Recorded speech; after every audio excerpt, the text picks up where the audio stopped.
The night sky stretched like a dark velvet blanket above the Pacific, stars shining so brightly that they looked close enough to touch. The great aircraft carrier USS Independence cut through the rolling waves with a deep, steady hum. Lights along the deck flickered against the water, turning the ocean into a shifting pattern of silver and midnight blue. The air smelled of salt and engine oil, a scent that had become part of daily life for Emma Collins. Emma stood near the railing, her gloved hands resting on the cool metal. She had always loved the quiet moments on the carrier, when the night swallowed the usual clamor of drills and engines. It was the only time she could breathe without distraction. At 28, Emma had already earned a solid reputation as a naval engineer. Calm under pressure and brilliant with machinery, she was the one people trusted when something broke in the middle of a mission.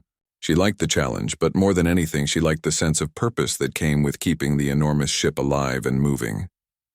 Far below the deck, the ocean hissed softly, a sound that matched the slow rhythm of her thoughts. She thought about home, her parents in Seattle who never quite understood why she had joined the Navy, her younger brother Mark who wrote her cheerful emails about college life, and the old golden retriever that would probably be waiting at the door when she finally returned. For now her world was this floating city of steel. Behind her, footsteps rang against the metal. Emma turned, expecting to see one of her friends, maybe Michael Reed, the easygoing electronics officer, or Sarah Bennett, who ran the communications room and always carried a cup of coffee. Instead, she saw Commander William Harris, his broad shoulders stiff against the night wind. Two junior officers followed a step behind him. Collins, Harris said without preamble. His voice was firm, the tone he used when he gave orders during a storm. "Pack your gear. You're leaving the carrier." Emma blinked, caught off guard. "Leaving, sir? We're still in the middle of deployment. Has something happened to my family?" "No questions," Harris said quickly. His eyes met hers for a brief moment, and in that instant she saw something, sympathy maybe, or worry. But it vanished as quickly as it appeared. "You have 10 minutes. Bring only what you can carry." Before Emma could speak again, the commander turned and walked away. The two officers remained, standing silently like sentries. The hum of the ship suddenly felt louder, as if the engines themselves were reacting to the strange order. Emma hurried to her small cabin, her mind racing. Transfers were normal in the Navy, but not like this. Usually there were forms, briefings, days of notice. This was different, urgent, secretive. She threw her essentials into a duffel bag, a few clothes, her engineering notebook, a photograph of her family. Her heart pounded with each item she stuffed inside. When she stepped back into the hallway, sailors she passed gave curious glances. Whispers followed her like ripples. Michael spotted her from the electronics bay and jogged over. "Emma, what's going on?" he asked, his brow furrowed. "I don't know," she admitted. "Commander Harris just told me to leave." No explanation. Michael lowered his voice. "That's not normal. Be careful." Sarah appeared at the end of the corridor, holding her ever-present coffee. "Emma, is it true? Are they moving you?" "I guess so," Emma said. "I'll call if I can." Sarah's eyes held worry. "You'd better. Don't vanish on us." The officers behind Emma cleared their throats and the conversation ended. She followed them through the dimly lit passageways, the smell of metal and fuel strong in the air.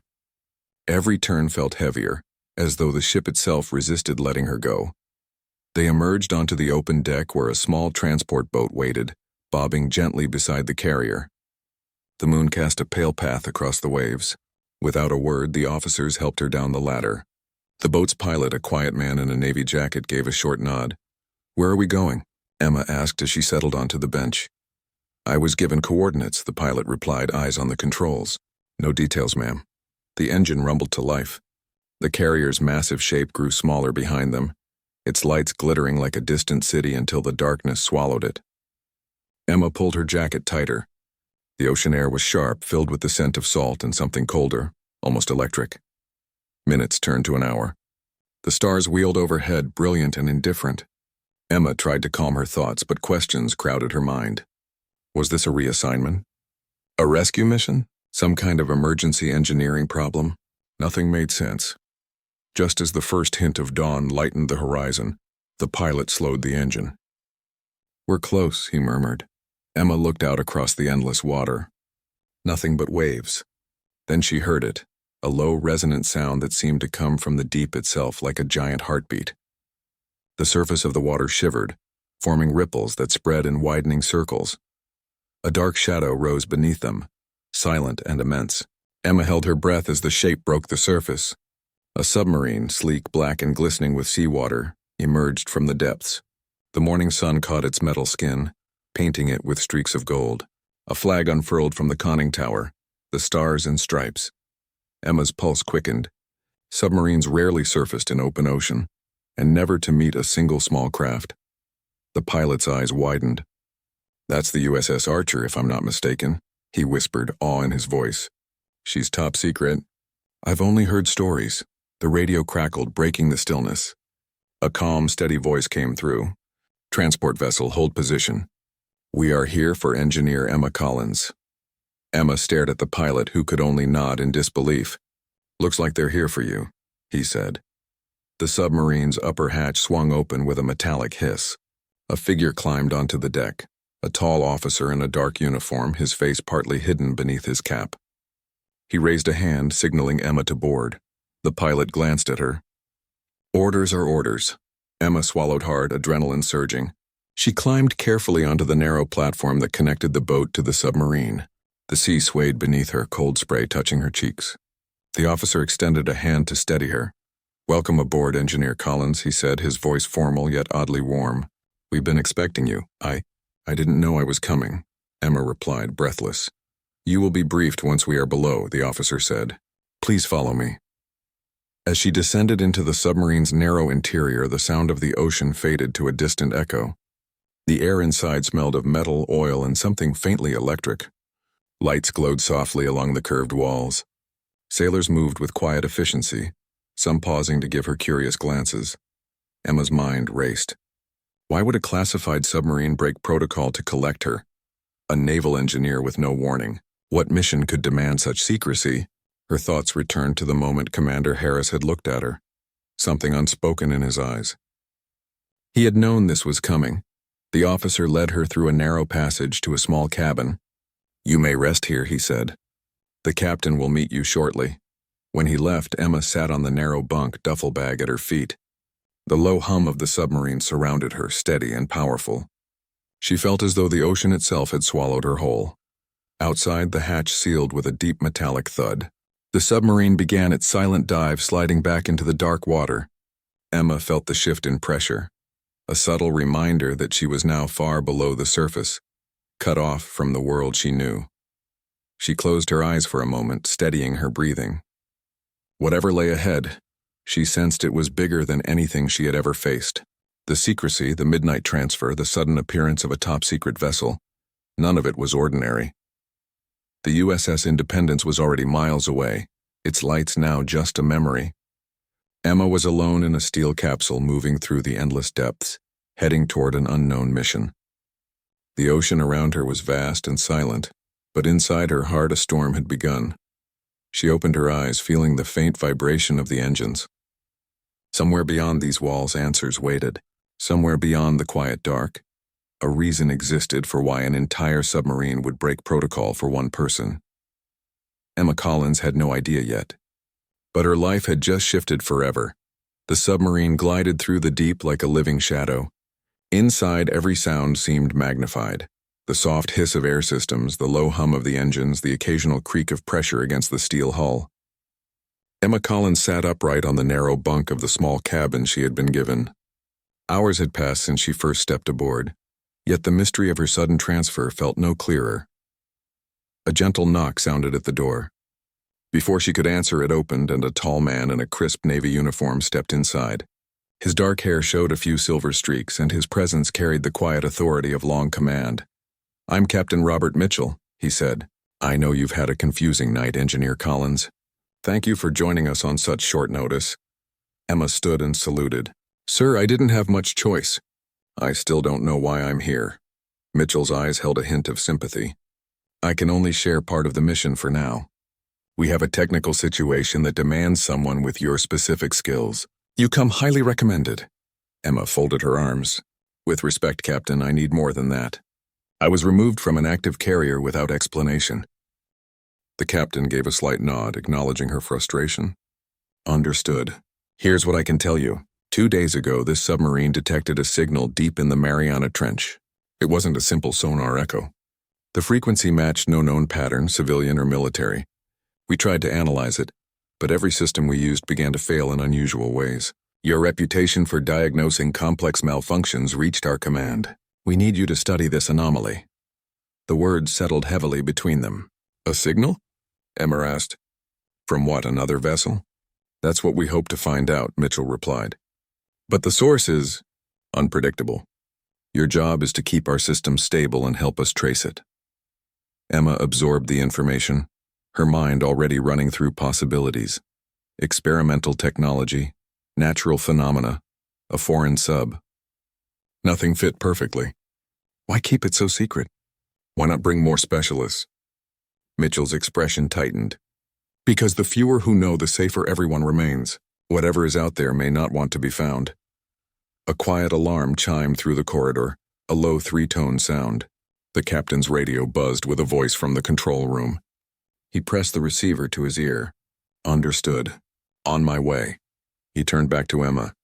We've reached the coordinates of the first signal. Please come with me. You'll want to see this. The control room was a curved chamber filled with soft blue lights and steady activity. Sailors moved between panels, their faces lit by glowing screens. Large digital displays mapped the dark ocean around them. Emma felt the subtle pressure in her ears as the submarine descended deeper. Lieutenant Mark Daniels, the navigation officer, looked up as they entered. Captain, we've stabilized at 12,000 feet. Signal strength rising. Emma joined him at the main console. A set of waveforms pulsed on the screen. Complex patterns of peaks and dips that seemed almost musical. Yet there was something uneven, almost human about the rhythm. That's no random noise, Emma murmured. Daniels shook his head. We've never recorded anything like it. It's almost like a call. Emma leaned closer. The readings showed sudden drops of power across several systems whenever the pulse grew stronger. Your electrical circuits are fluctuating with the signal. It's interfering with the submarine itself. The captain crossed his arms. Can you stabilize us? I can try, Emma said. But I need access to the engineering bay. Mitchell gestured to a young petty officer. Take her down. The engineering bay smelled of warm metal and lubricant. Rows of equipment lined the walls, humming like a heartbeat. Emma rolled up her sleeves and examined the primary power relays. Tiny surges pulsed through the circuits in perfect sync with the strange signal. She worked quickly, adjusting stabilizers, rerouting power to backup lines. Sailors watched silently as she tightened connections with a confident hand. Her calm focus spread through the crew. Even the low tension in the room seemed to ease. Finally, she stepped back. That should hold. The signal can't drain us now, the petty officer exhaled with relief. You saved us a major headache, ma'am. Emma offered a small smile, though questions still burned in her mind. What kind of source could send a pulse strong enough to reach miles beneath the ocean and disrupt a military submarine? Hours passed as the USS Archer crept deeper into the trench. Outside, the world grew darker than night, a blackness so complete that the submarine's external lights revealed only swirls of drifting particles. Emma stood at a small observation window near the sonar station. Nothing but endless dark water. Mitchell joined her quietly. You did well down there. Thank you, Emma said.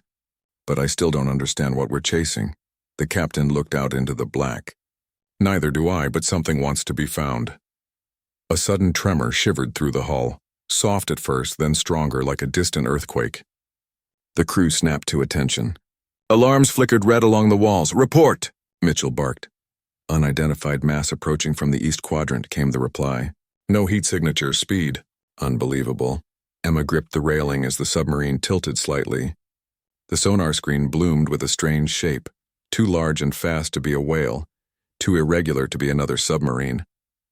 The signal pulsed again, louder and clearer than before.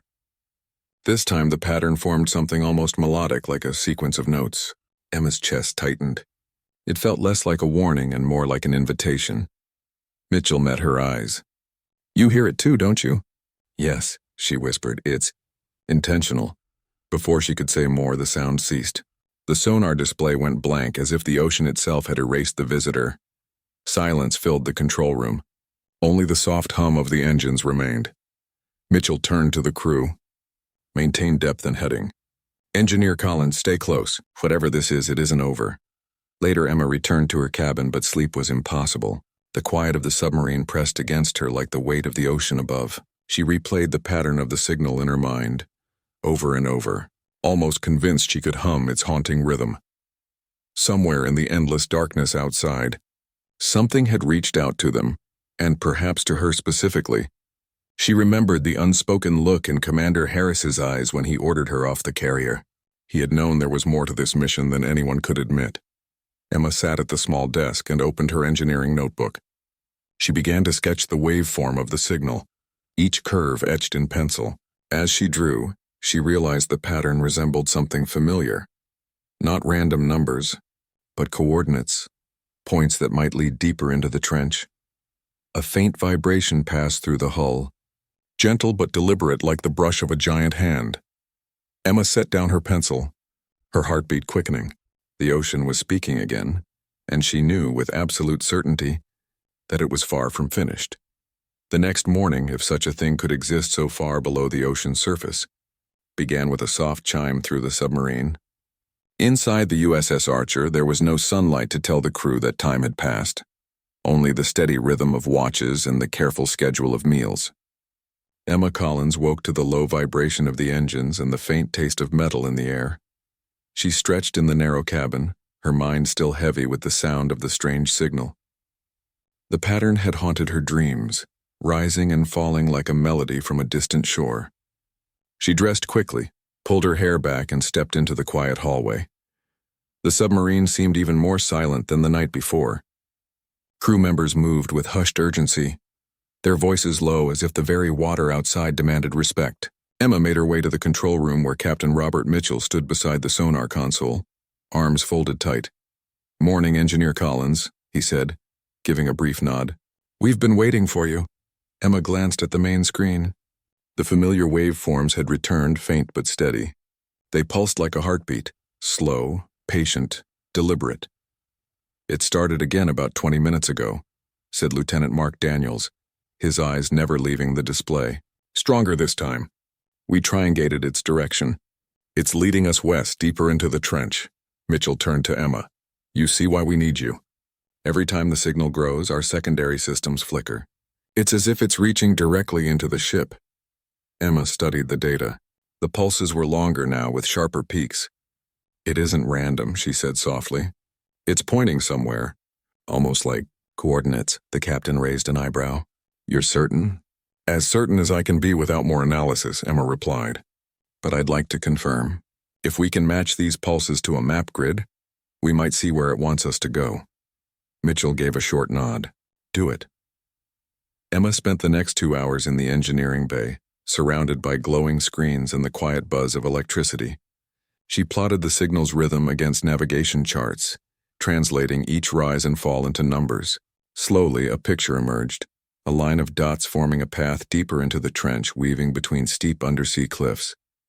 When she returned to the control room, she spread the chart on the central table. "Here," she said, tapping a pencil along the drawn route.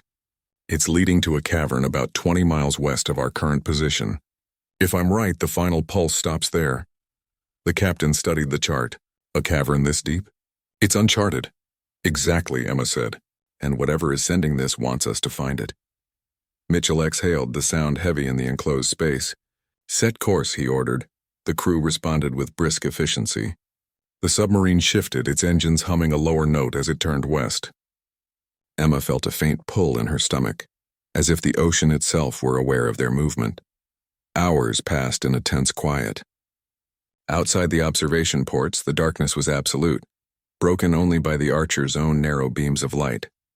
Strange shapes drifted through the glow, translucent creatures that pulsed with soft blues and greens, their delicate forms bending like ribbons in the current. Even the most seasoned sailors paused to watch. "They look like stars," whispered a young petty officer. Emma pressed closer to the glass. The creatures were unlike anything she had seen in her naval work, long filaments trailing like comet tails, glowing with their own quiet energy.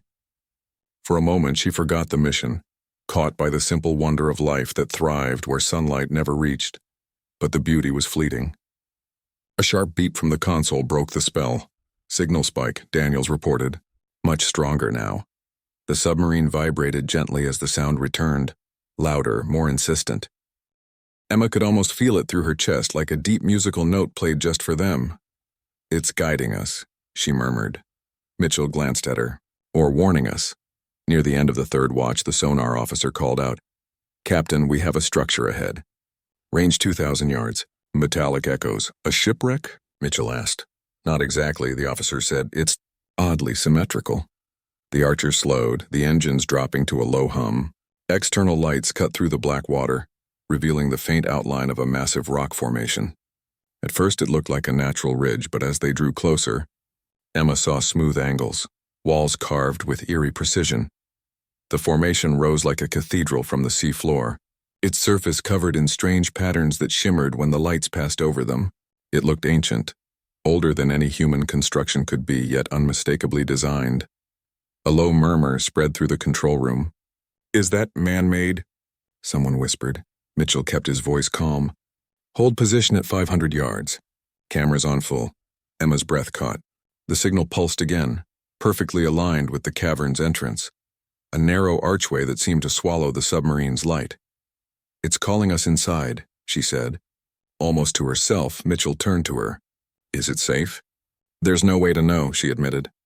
"But if this is what the signal wants us to find, turning back might not stop it." The captain studied the dark opening for a long moment. Finally, he gave the order. "Ahead 1/4. Proceed slowly." The submarine eased forward. The entrance loomed larger until the Archer's lights touched the inner walls. Patterns emerged, lines and symbols that almost looked like writing, though in no language Emma recognized. As they crossed the threshold, the signal changed. The steady pulses transformed into a flowing rhythm, almost like a song. It echoed through the submarine's metal hull, soft yet powerful. Emma closed her eyes. She could feel the vibration in her bones. It wasn't threatening, it felt welcoming, depth holding steady. Daniels reported, voice tight with awe. "Cavern extends farther than sensors can read." The walls shimmered faintly as if reflecting their own light. Every sailor stood silent, listening to the quiet music that seemed to come from everywhere at once. They reached a wide chamber where the cavern opened like a vast underwater hall. In the center stood a colossal structure of silver-gray stone, perfectly circular and glowing with a gentle inner light. It was as if the heart of the ocean had revealed itself. The signal faded to a soft hum. Emma stepped closer to the observation window, her breath fogging the glass. "It's beautiful," she whispered. Mitchell nodded slowly. "And impossible." No one spoke for several moments. The Archer floated in the still water, a lone human craft inside a place that seemed beyond time. Emma felt a strange certainty settle over her. All the secrecy, the sudden transfer, the unexplained urgency, it was all leading here. Someone or something had wanted her to witness this. The captain finally broke the silence. "We'll hold position and run a full scan," he said. "Engineer Collins, I need you on the systems. If this place can interfere with our equipment, I want to know before we risk another step." "Yes, sir," Emma replied, her voice steady despite the awe in her chest. As she moved toward the engineering bay, she cast one last look at the glowing structure. The gentle hum followed her like a promise. Whatever waited in the depths of that ancient cavern, Emma knew the journey was far from over. The ocean had led them to a mystery, older and larger than anything she had imagined, and it felt as though the next move belonged to her. The control room of the USS Archer glowed with quiet blue, light as the submarine drifted in the vast underwater chamber.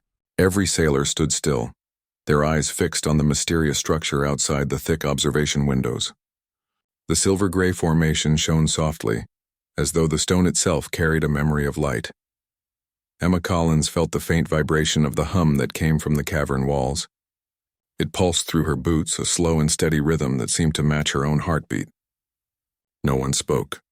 The crew barely breathed, as if words might disturb the fragile connection. Captain Robert Mitchell broke the silence at last. "Status report." "Engine stable," said Lieutenant Mark Daniels, his voice hushed. "No outside pressure change." "All systems." "Normal, sir." He hesitated. "Except the signal." It's different now. Emma stepped to the sonar screen. The sharp pulses from before had softened into smooth waves like a gentle melody. It's no longer guiding us, she said quietly. It's speaking in a different way. Mitchell turned to her. Can you tell what it means? Emma shook her head. Not yet. But it feels deliberate, like it's waiting. The captain studied the glowing cavern. Very well. Engineer Collins, run a complete analysis of all readings. I want to know what we're dealing with. Emma spent the next hour in the engineering bay, surrounded by softly beeping monitors. She recorded the waveform of the hum and compared it to the earlier signal. Patterns emerged, delicate sequences that reminded her of musical notes or perhaps even words. Each time she ran the data, the pattern shifted slightly, as if responding to her attention. A young technician, Petty Officer Grant, watched over her shoulder. It's like it knows we're listening, he said, awe in his voice. Emma frowned thoughtfully. Maybe it does. Her mind flashed to the strange creatures they had seen on their way here, glowing softly like drifting stars. Life in the deep ocean had always surprised scientists. But this felt different, intelligent. She saved the data and returned to the control room. Captain, the signal changes every time we scan it. It's not random. I think it's interactive. Mitchell's eyes narrowed. You mean it's alive? Not alive like we know, Emma answered. But it might be trying to communicate. The captain exchanged a long look with Daniels. Suggestions? Daniels cleared his throat. If it's communication, maybe we respond. Send a simple sonar ping, see if it reacts. Emma nodded slowly. A single tone, low frequency. Nothing aggressive. Mitchell considered this. Do it. The sonar officer prepared the equipment. When the command was given, a single deep note echoed through the submarine and into the cavern. The sound rolled outward, vanishing into the heavy water. Everyone waited. For a moment, there was only the usual hum of the Archer's systems. Then the cavern answered. A soft rising chord filled the water around them, richer and clearer than before. It wasn't an echo. It was a reply. Gasps rippled through the crew. Emma's heart pounded. The sound resonated deep inside her chest, almost like music made for her alone. It hurt us, she whispered. Mitchell's voice was steady but tense. Keep channels open. Repeat the ping at half strength. Again the sonar sent a single note.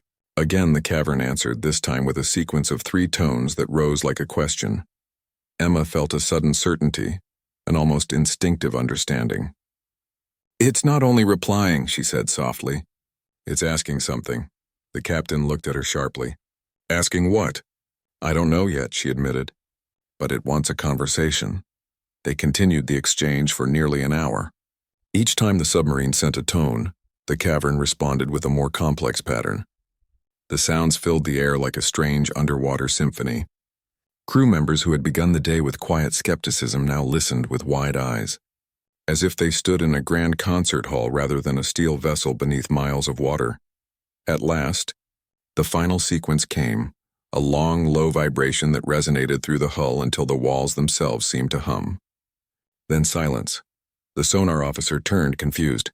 No response to our last ping, sir. It's waiting. Emma studied the waveform on the screen. I think it's inviting us closer. Mitchell hesitated. Closer how? We're already inside the cavern. She pointed to a darker hollow at the base of the great structure. There. That opening, it's large enough for a small team. If we can send a submersible drone, maybe we'll learn more. The captain exhaled, the decision heavy in the still air. Prepare the drone. The engineering team launched a small remotely operated vehicle, its lights cutting through the soft glow as it glided toward the structure. Emma watched the video feed intently as the drone entered the hollow. Inside, the walls were smooth and reflective, etched with flowing lines that looked almost like writing. Then the drone's camera captured something astonishing. A central chamber with a round column rising from the floor. At its top rested a crystal-like sphere, faintly luminous as though lit from within. The signal returned stronger than ever, a deep harmonic that made the submarine's panels vibrate. The drone's instruments flickered but held. Emma leaned closer to the screen. It's coming from that sphere, she said. That's the source. Mitchell's voice was low. Is it safe to bring the drone closer? We can try, Emma replied. The pilot eased the drone forward. As it neared the sphere, the light within brightened. Patterns of soft blue and silver rippled across its surface. The vibration deepened until Emma felt it in her bones. Suddenly, the feed went white just for a second before stabilizing again. The sphere pulsed once, twice, then went dark. The signal stopped. The control room fell silent. Everyone looked to Emma. It responded, she said, her own voice barely a whisper. But it's not dangerous, it's acknowledging us. Mitchell crossed his arms. Acknowledging or warning? Emma shook her head. I don't feel fear. It's more like recognition. The captain studied her, his gaze thoughtful. Recognition of what? I don't know, she admitted. But it feels personal. Later, Emma returned to her cabin, though rest felt impossible. The soft hum that had filled the submarine since entering the cavern had vanished, leaving only the quiet creak of the hull and the distant churn of machinery. She sat at the small desk, staring at the notes she had taken, endless lines of numbers and curves that now seemed alive. She thought of her sudden transfer from the aircraft carrier, of Commander Harris's unreadable expression, of the way the submarine had surfaced for her alone. Somehow all of it connected to this moment. The ocean, vast and unknowable, had brought her to a place hidden from the world, and something inside that ancient cavern had chosen to answer when she spoke. Emma closed her notebook and rested her hands on the table, feeling the silent weight of the deep pressing around her. Whatever came next, she knew it was no accident. The sea had called her here for a reason, one she was only beginning to understand. The USS Archer remained deep in the hidden cavern, its lights a quiet halo in the endless dark. Hours had passed since the strange sphere pulsed and then went dark. The crew moved with careful discipline, but everyone felt the same silent question. What happens now? Emma Collins stood by the large forward window, staring at the silver-gray structure outside. It no longer glowed, yet its presence filled the chamber with quiet power. The water around it was still, as if the entire ocean held its breath. Captain Robert Mitchell approached, his boots soft against the metal floor. You haven't left this spot in a while, he said gently. Emma didn't look away. It's like it's waiting for us, or maybe waiting for me. Mitchell studied her profile. You've been at the center of this from the start. First the signal matched your sonar research, then the sudden transfer from the carrier.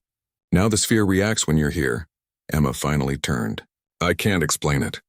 I just feel connected, like it knows I'm listening. The captain nodded once, his face calm but thoughtful.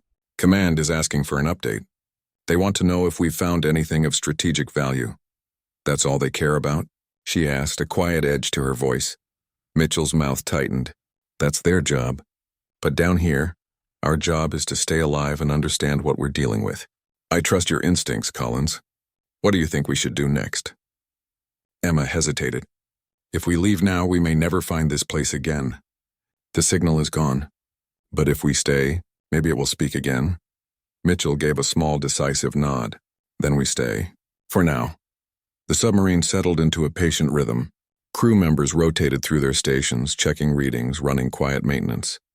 The oppressive silence of the cavern felt heavier with every hour. Even the ocean currents outside seemed frozen. Emma spent the time reviewing data, searching for patterns in the final pulse of the sphere. Each line of numbers, each waveform, told a story she could almost but not quite understand. The pattern reminded her of something older than language, older than music. A design shaped by time itself. Petty Officer Grant, the young technician who had been fascinated since the beginning, hovered near her station. You think it'll start again? He asked. I don't know, Emma said. But sometimes the ocean waits for the right moment. We just have to listen. That right moment arrived when no one expected it. It began as a faint shimmer outside the observation window, like moonlight breaking through deep water. The great structure stirred with a soft silver glow, subtle at first, then brighter until the cavern walls reflected the light in quiet waves. All stations report, Mitchell barked, his voice cutting through the sudden hush. Pressure stable, Daniels answered from sonar. No change in water temperature. But the signal. Captain, it's back. The low vibration returned, slow and deep, but this time it carried a pattern unmistakable even to the untrained ear. 3 rising notes, a pause, then 3 more. Over and over, steady as a heartbeat. Emma's chest tightened. It's calling, she whispered. Mitchell turned toward her. Calling you? I think so, she said. It feels personal. The captain looked at the great glowing sphere beyond the glass. Can we get the drone closer? Yes, Emma replied, already moving to the console. The small, remotely operated vehicle glided out once more, its lights cutting through the dark water. The cavern answered with a stronger pulse, a harmony that vibrated through the submarine's steel walls. Everyone aboard felt it, like standing inside a giant musical instrument. The drone approached the sphere. As it drew near, the sphere brightened, waves of blue and silver flowing across its surface. Then, without warning, the drone's camera feed blurred and shifted. For a split second, the screen showed not the cavern, but something else. Emma gasped. Wait, freeze that frame. The technician rewound and paused. On the screen, faint and ghostly, appeared an image, a coastline at sunset. Jagged cliffs, soft orange light, waves breaking in slow rhythm. That's the Oregon coast, Emma said, astonished. I grew up there. How could it know that? The crew exchanged stunned looks. Grant whispered, It showed you home? Mitchell's voice was low and steady. This isn't random. Emma's heart pounded. It's reaching into my mind. It's showing me something I know, so I'll trust it. The captain met her eyes. Do you? She swallowed hard. Yes. The signal changed again, shifting into a steady hum that felt almost like words. Emma closed her eyes, letting the vibration fill her senses. In the darkness behind her eyelids, she saw flickers of light, patterns like ancient writing.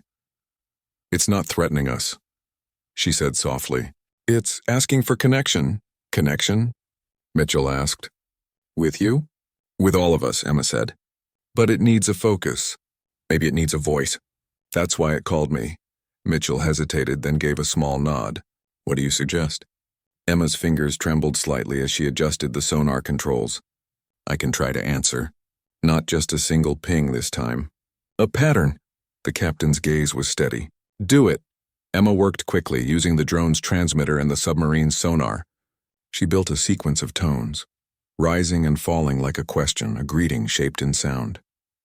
When she sent the signal, the cavern answered immediately. The response wasn't just a hum now, it was music. Layers of sound wove together, rich and deep, filling the control room like a living symphony. The walls seemed to vibrate in harmony. Crew members looked around in awe, some smiling without realizing it. Emma felt the resonance in her bones.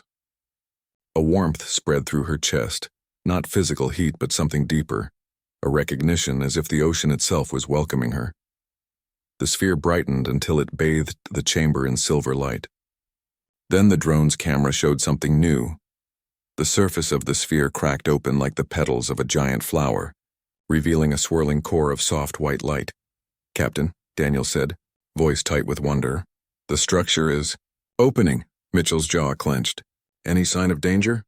No pressure change. No movement toward us. It's stable, Daniels replied.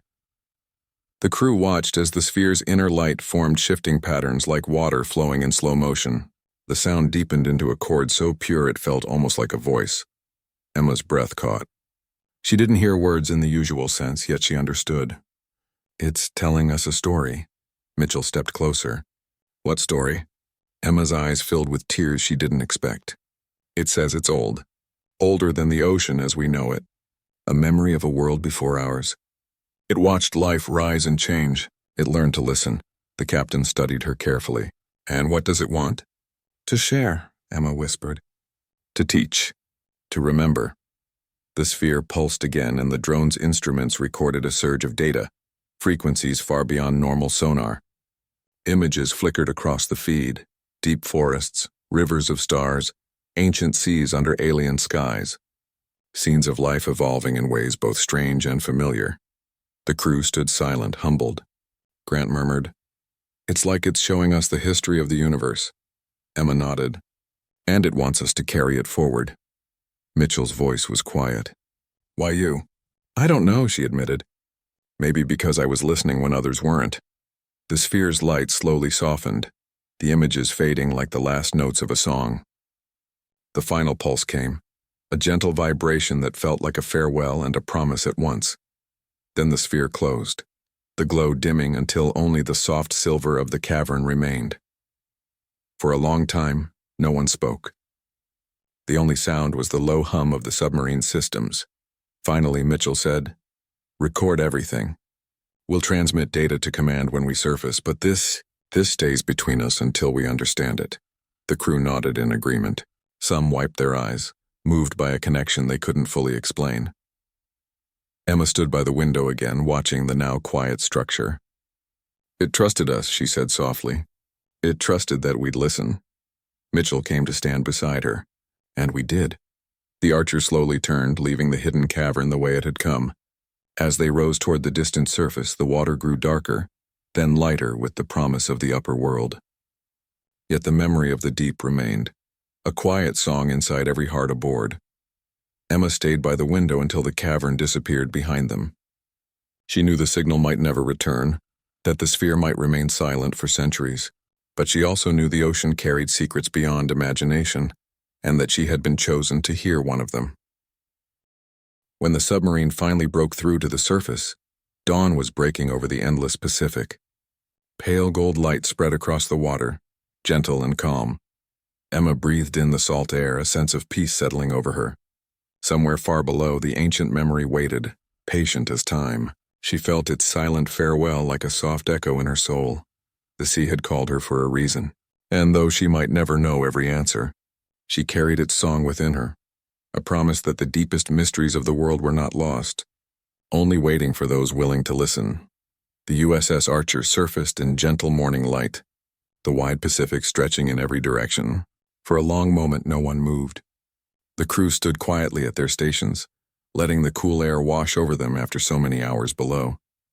The sky glowed with soft gold and rose, a calm welcome after the strange beauty of the hidden cavern. Emma Collins remained near the forward window even after the hatch opened to the breeze. Her heart was still tuned to the silent rhythm of the deep. She could almost feel the faint echo of the sphere's music inside her chest, a quiet pulse that seemed to blend with the heartbeat of the ocean itself. Captain Robert Mitchell came to stand beside her. His steady presence was grounding. "It's a good sunrise," he said simply. Emma nodded. "It feels different now. The ocean looks the same, but I know what's under it. I'll never see it like I did before." Mitchell's eyes followed the horizon. "None of us will." Orders from above. Not long after dawn, the secure radio crackled to life.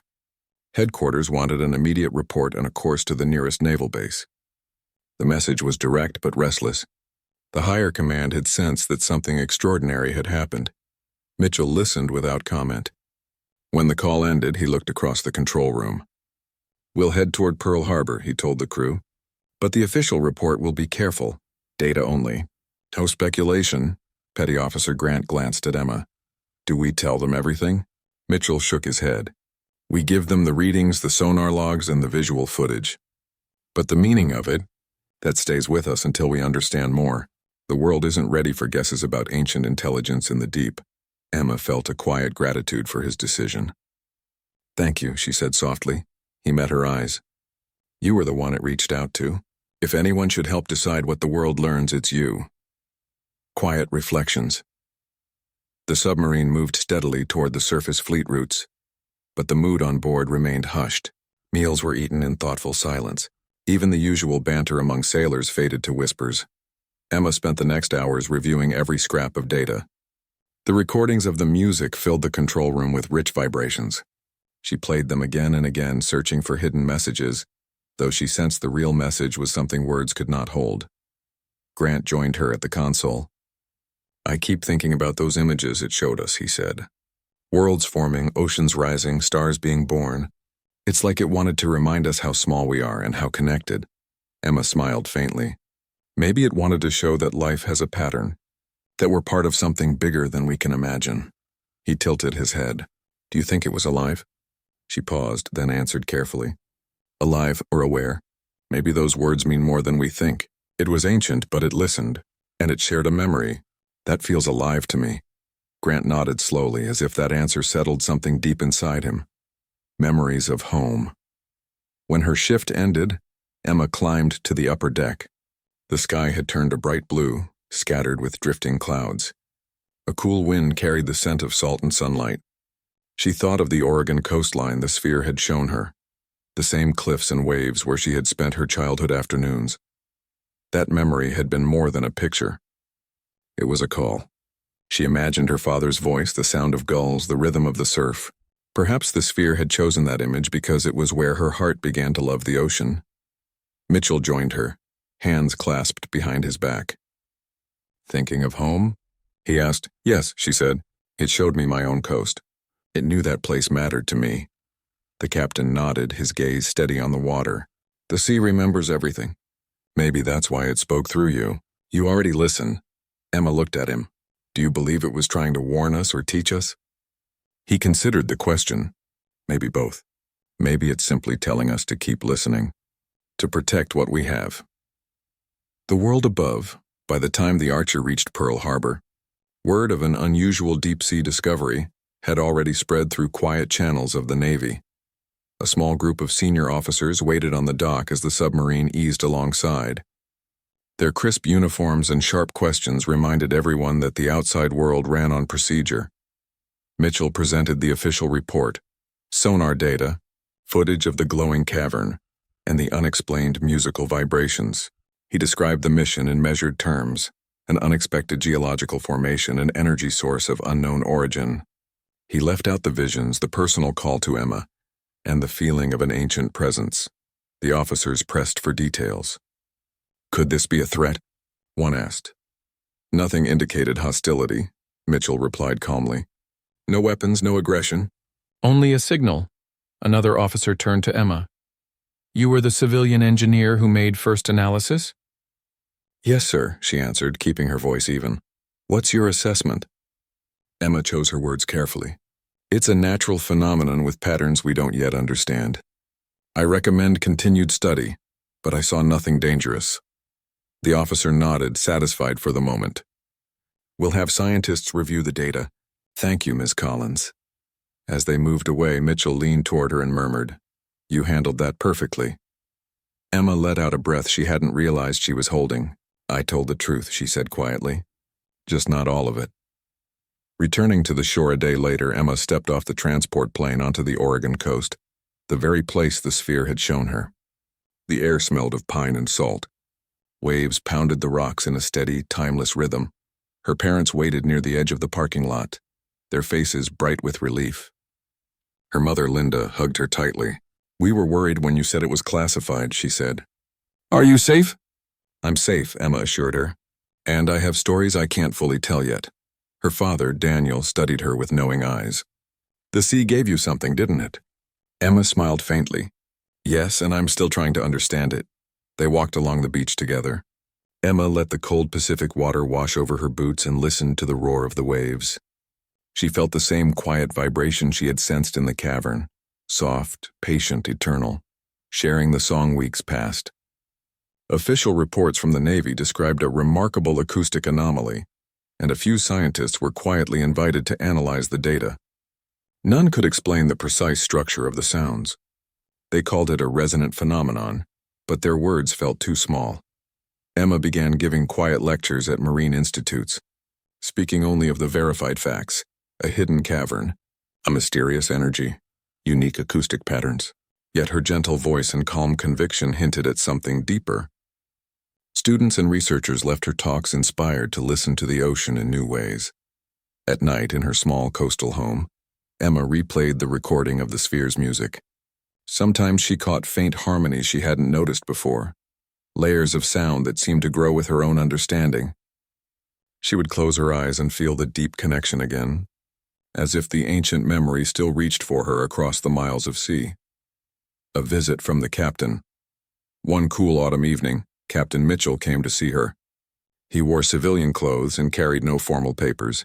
They walked along the darkening beach, the tide whispering at their feet. "Command is curious," he said. "They've sent more subs, but none have found the cavern again." Emma looked toward the endless horizon. "Maybe it only appears when it chooses. Maybe it wanted to be found once," Mitchell nodded. "I think you're right." They stood quietly for a long time, listening to the crash and hiss of the waves. Finally, Mitchell said, "And whatever that thing was, it changed us." "All of us who heard it," Emma smiled softly. "It reminded us how small we are, and how much beauty there is in listening." He glanced at her, his eyes thoughtful. "Do you think we'll ever hear it again?" "I don't know," she said. "But I believe it will always be there, waiting. The ocean keeps its promises." A promise to the deep. After Mitchell left, Emma remained on the beach. The stars emerged one by one, bright against the vast sky. The tide moved in quiet cycles, endless and sure.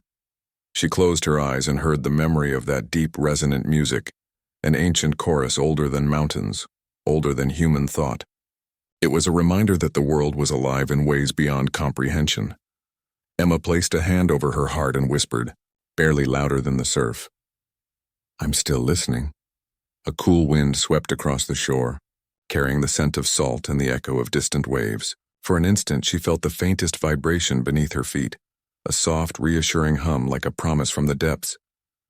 She opened her eyes to the starlit ocean. The great mystery might never reveal more, yet she knew the connection remained. The sea had trusted her with its story, and she would honor it for the rest of her life. And somewhere far below, in the silent darkness of the hidden cavern, the ancient sphere rested in quiet patience, its memory alive, its song ready for the next listener brave enough to hear.